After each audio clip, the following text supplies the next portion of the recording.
Jose, how are you doing, my friend? Welcome back. Welcome back. I'm good, man. How about yourself? Doing well, man. Thanks for taking time to be on the Fight Report, and I appreciate the time as always. Oh, no problem, man. How's it been? How's the new year for you? It's been all right, man. I'm alive, so so far it's off to a good start.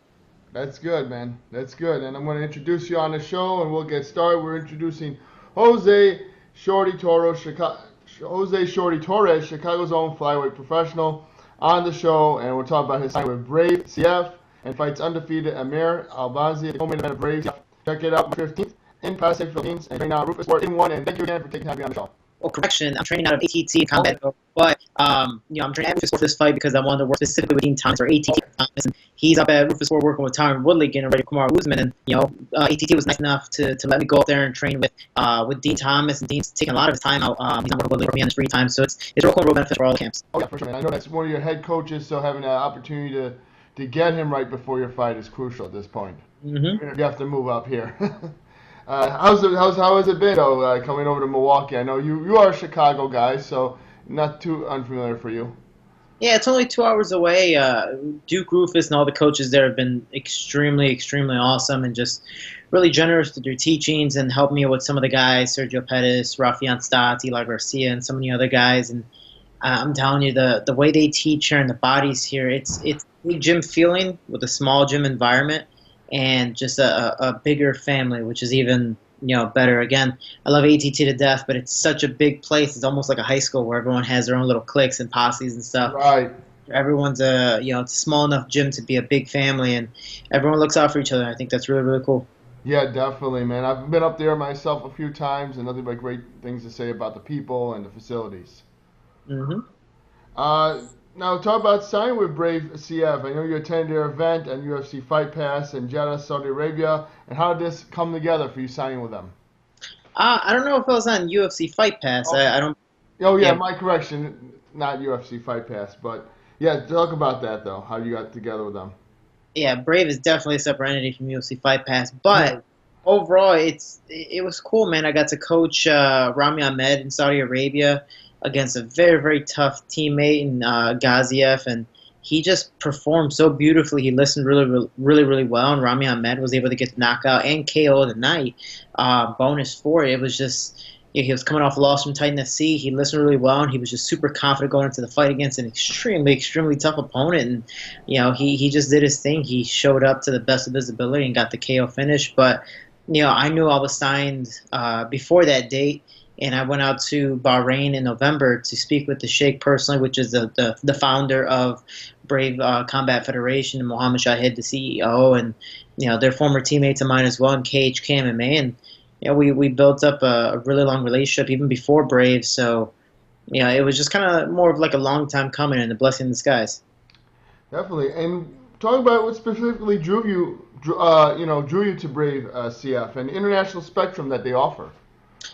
For me, they give everyone an equal share of opportunity. Compared to the UFC, when I jumped in, they treated us like soldiers, and they still treat a lot of guys like soldiers. You even have Dustin Poirier and Ally Quitza tweeting yesterday saying, "Hey, we want out," because they're not getting anything they want. Same thing with me is I was forced into a couple things, treated like a soldier, and then once, in a sense, I died. I was like, all right, cool, let's get another guy in. So they're just... it really is belittling for the UFC fighters, but moving over to Brave, this is what I expected from the biggest promotion in the world, which is the UFC. Brave is doing so much more, and it's a promotion ran by fighters, not 100% businessmen. They know the business aspect of it, and that's why they've been so successful in a little over 2 years, but they're ran by fighters. They give the main event guy the same opportunity as the very first guy in the card, or very first guy in the card, the same pleasure as the main event. So they know everyone has an equal share of opportunity. They're going to different countries that are belittled, countries that are overlooked, and they're giving everyone an equal share to really shine. And I think that's freaking awesome. Again, look at Manny Pacquiao. No one knew anything about the Philippines. No one knew anything about Manny Pacquiao, but then he comes in at a 2-week notice and demolishes the world champion at that weight class. And then now he ends up being one of the best world fighters ever. So it's just one of those things that you can't belittle anyone. Even my opponent, Amir Albazi, he's in Iraq, and no one knows anything about Middle Eastern fighters, but he's moved over to London to really showcase his skills, and he's 11 and 0 because of it. He's gonna be a very very tough battle. So I think that's one thing that stands out with Brave is I don't care about pay. Yes, I'm getting paid more than I did in the UFC, but it's the fact of they respect us, and I think that's the biggest thing possible. It's glad that good to see that you're happy with your new choice. And talk about the positives for having a full training camp, potentially be promoted as a star deservedly at Brave CF. I think it's amazing, man. All of my fights, I mean, even my last 10 FC fight, I didn't have much of a full training camp. I had about 5 weeks. I had to really kind of push that one very, very quick at a whole new gym at ATT when I first signed up with them. But then my last 2 fights were UFC, and it was a 9-day notice and 20-day notice in 45 days. I lost 54 pounds in 45 days, and I'm a flyweight. That's more than a quarter of my weight. So, doing that, I didn't have the equal share. Both my fighters have full training camps ready to fight, and it's funny because even before I signed with the UFC, we were trying to do looking for a fight. We were trying to do contender series. We were trying to do all these things, Right. all of them in a 10-day notice. So it was horrible. I got called by the UFC 9 times, all last minute, and it really wasn't a fair share. If I would have known that they were gonna inevitably cut the flyweight division, I wouldn't even have bothered. But it's overall it's a learning experience. I got what I got, and I think it's made me a lot stronger because of it. And I'm excited to show that March 15th. And you're fighting on March 15th, Amir Albazi. He's tough. He's 11-0. And game to display your skills in the co-main event. Talk about fighting this really tough opponent and not being relegated to the bottom of the card. This is the co-main event. Yeah, and that's a crazy thing. I thought I was a little lower in the card, but and I also thought I was going to get more. I wouldn't say I wanted it, but I kind of wanted it. I thought they were going to give me a tune-up fight, just go, hey, we really want to promote you, but they go, no, everyone's getting that fair share. Everyone's getting that hard fight, which I believe that's the matchmaker's job, is to make hard, exciting fights. No one wants a completely lopsided one-side fight. So they put me against Amir Albazi, and all the guys besides him were the same record, 10-0, 11-0, 11-1, so much. And I'm just like, man, these guys are really trying to stack the flyweight division, and I love this. Amir Albazi's, again, an Iraqi refugee that has been through his own, sense of struggle much more than me when it comes to that. And he's trying to show the world what he can really do, and he's moved to London. He's made a lot of sacrifices, and he's 11-0 because of it. His last fight was in Bellator, and he ended up choking out. And I'm a world champ, which I'm a two-timer of. So it's going to be a crazy fight. The only thing that I have about him is I fought competition. I see how he's 25 years old. He's hungry, and he's ready to put on a show, and I think it's going to be an exciting contest March 15th. Yeah, it sounds like it. I can't wait to see it. Make sure to tell us what changes that you have made. What have you made sure to change up from your last camp? Make sure everything flows nicely this time. Well, this is the first time I've ever, one, worked with Dean Thomas, and two, had a coach almost every single day working with me. I've never had specific training where, hey, we're going to work for a fighter, we're doing this. I'm doing championship-style training. I'm doing what Tyron Woodley's doing. I'm doing what, GSP used to do, and all these other phenomenal athletes. Like, I'm getting sport-specific athletic, personal training. Sure. And I think that's the best thing. I'm going fighter-specific. I think I'm 100% prepared for Amir Albazi and anyone else if Amir Albazi has to back out last minute. I'm ready for whatever contest, and I think that's the best thing. Win or lose, if I do lose that contest, Amir Albazi's beating the best Jose Shorty Torres without any type of excuse. I have a full time to cut weight. I have a full time to get ready for an opponent. I have a full time to mentally prepare myself, which I didn't have all of last year for my 3 fights. So I'm really, really excited to see what comes next. Yeah, you sound very reinvigorated and ready to take advantage of this wonderful opportunity. And talk about your teammate, Jillian Savage Robertson. A little bit about her. She's fighting Veronica Macedo this Saturday at UFC Fight Night Prague. How do you feel like that fight will go down? Jillian's so tough, and she's actually one of the reasons I started working with Dean Thomas, just because of drilling with her and going, man, you do this straight from the get-go, that's freaking awesome. And it's only because of Dean. She really only works on him. She started with him. She's pretty much his prodigy, which is awesome. And Jillian's so tough. I stayed with her for 2 weeks. She was nice enough to let me stay and really take care of me when I was up there. I tried my best to take care of her when she was up there as well. And we're practice partners for the past 2 weeks. It's a little weird having her gone now. I'm like, oh, man, I kind of miss you. It's weird. Right. But She hits hard. She has phenomenal takedowns, and her jiu-jitsu is just at another level. I mean, honestly, I'm a little bigger, I'm a little stronger, but I can count on one hand how many times I've tapped her out. I don't even think she can count on both hands how many times she's tapped me out. I mean, she is phenomenal at jiu-jitsu, and I think with Macedo does lack takedown defense. She has great jiu-jitsu, she has great stand-up, but there's no in-between for her, and I think Jillian has that in-between to get that fight down to the ground and solidify a submission and really establish herself as one of the best submission fighters in the flyweight division, in the women's flyweight division. I think it's a really good opportunity and a good fight for her, but I can see this fight ending possibly in the second round. Well, I'm excited for the fight as well. Everybody can check it out on UFC Fight Pass early on Saturday morning as well. Can't miss. Dillashaw versus Cejudo. I want to get your thoughts on that fight. I know you said you had Dillashaw winning that one the first time when he fought in the flyweight division. Did you feel like the fight was stopped prematurely? And do we get a rematch? If we do get a rematch, what do you think happens?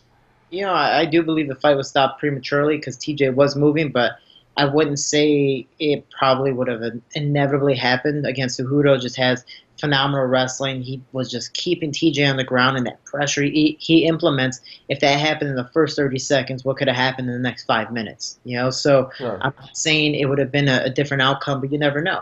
You know, it's the same thing like saying Conor McGregor and Jose Aldo, or Jose Aldo. What if it lasted, 5 minutes? Would it have been a different outcome instead of a 13-second drop and knockout? Right. So it's the fact of for TJ, I don't blame the weight cut. I don't blame anything. TJ has been dropped before and he's come back from adversity. Cody Garbrandt won, but he does this thing. He was stopped a little early, but hey, it's the ref's job to keep everyone safe, and it might have been a too pressure-filled type of event for the referee to be like, hey, no, that's it, can't do it, no, it's over. But so be it. What's happened. But I believe TJ is going to perform a lot better at 35. But Cejudo, I think 35 is his weight class. He's very big for bantamweight, or excuse me, for flyweight. I think he's going to be even bigger for bantamweight. He's going to be that much stronger and that much more prepared. Less time to worry about a weight cut, and I think that's phenomenal for Cejudo. I can see the fight going the same way, the way it played out. If it does the same exact thing,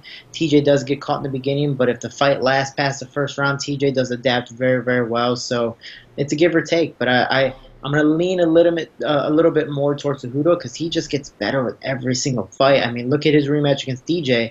He lasted past the first round and went the distance and won by split decision. Now we can just imagine what he's going to do to TJ in the second fight. Yeah. I'm leaning more towards TJ because I'm a huge fan, but characteristically and style-wise, it is a very, very controversial fight for both.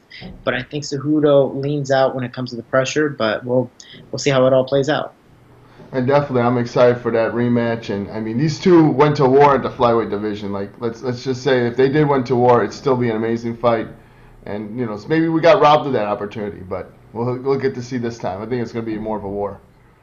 Talk about some of your stuff you're doing outside of MMA now, outside of the cage. You have your YouTube channel. You have Team Shorty sponsored athletes as well. We see you doing so much outside of the cage.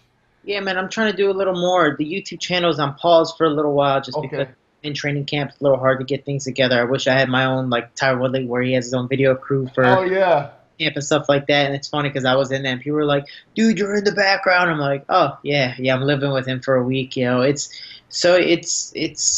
I wish I could do more with my YouTube channel, but my series is more on the mental side. Sure. Everyone does all these technique videos. Well, I want to really help coach people on the mental side of, hey, man, I've broken down, hey, I faced my own demons in this sport, and there's so many different trials and tribulations that you have to face.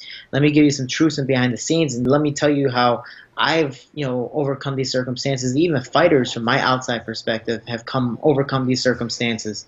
I'm doing highlight videos for athletes for the month, but all amateur athletes exclusively, giving some amateur athletes, one, some publicity, and two, just they have some phenomenal highlights as well. Why not show them and really give them a nice little pool of people to help get them followed a little bit. And then I'm trying to think what else. I'm going to start doing some commentary videos just for the fun of it, kind of like Ozzy Man reviews. A lot of people keep sending me knockout videos. I'm like, That'd be really awesome to just commentate over this, have a little fun, 30-second, a minute clip. But yeah, we'll see. I'm trying to do different things. I'm giving shout outs. I'm doing just a lot more, trying to be a little more social on my social media pages instead of just shouting out all these sponsors that I do have, which I love and appreciate. But I'm not going to try my best to be a 100% salesman. I'm trying to stay true to myself and be an athlete and try to help people along the way. And also, I do have my Team Shorty Foundation that I just started, which is a nonprofit organization.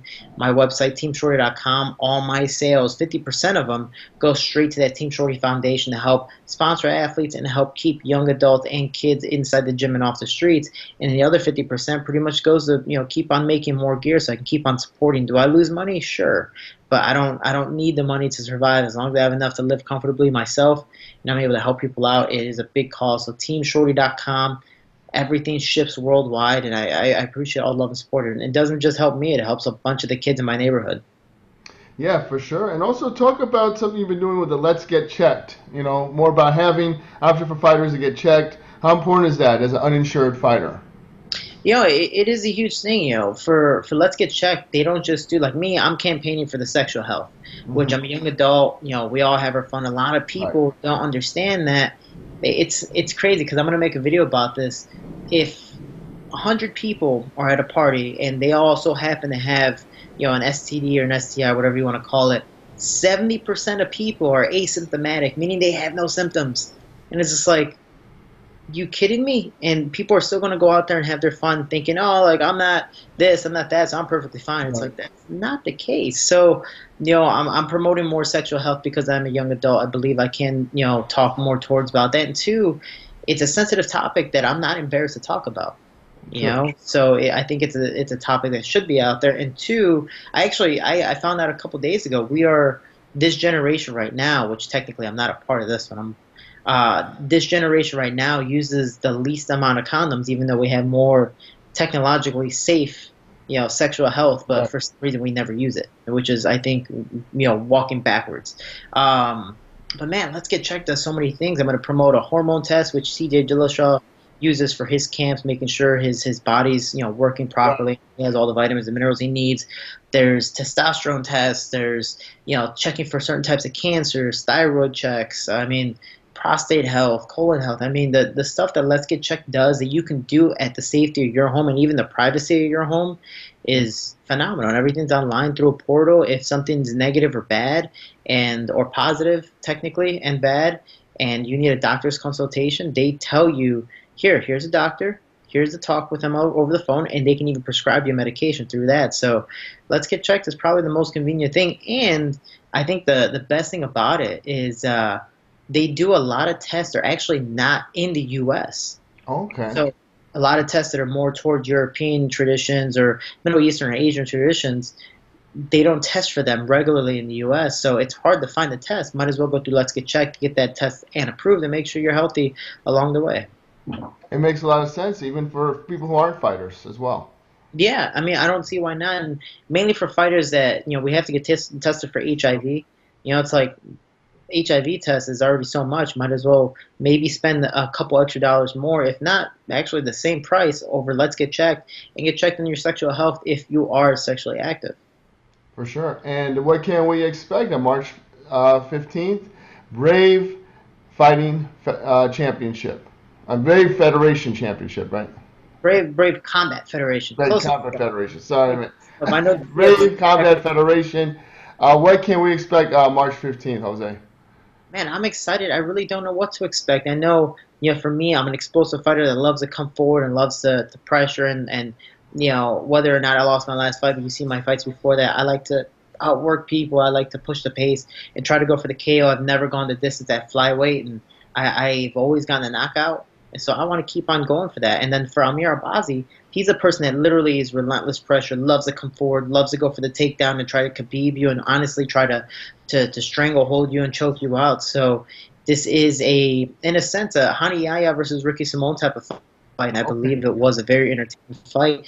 But for us both, we're going to throw a lot more hands and I think be I wouldn't say completely reckless, but technically reckless. Controlled chaos is what Kamaru Usman likes to say for me. So, I'm excited. I think it's an amazing fight for both of us. It's an opportunity for him to really showcase his skills against a high-level athlete, and for me to show my return and show that I will be the Brave CF flyweight and soon to be bantamweight champion. I'm excited to see what comes next.